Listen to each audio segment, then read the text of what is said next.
I know how to plant corn because I grew up as a farmer. As a farmer. And you know what is corn? Itanim mo lang ito siya. Itanim mo lang ito siya. Ito oh. This one has the granules inside. You can cook this like this, the whole corn. Everybody knows it.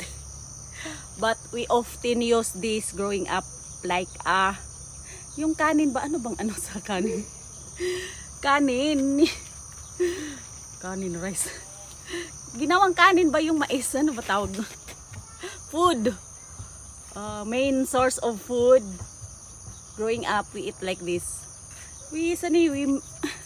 The process of this one is like we make it into like